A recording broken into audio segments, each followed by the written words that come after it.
Siz do'konda xarid uchun to'lov qilyapsiz.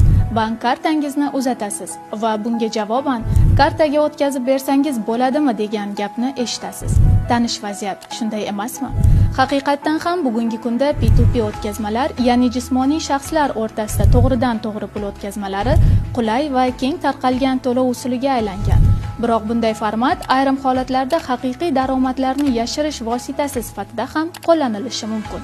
Agar tadbirkor tovar yoki xizmatlar uchun to'lovlarni P2P orqali qabul qilib, olingan mablag'larni rasmiy hisob-kitoblarda aks ettirmasa, bunday harakatlar soliq qonunchiligini buzish sifatida baholanadi. Amaliyot shuni ko'rsatmoqdaki, bunday holatlar bir marta kuzatilmayapti.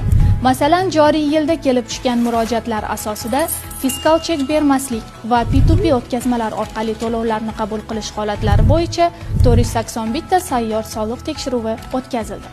Tekshiruvlar natijasida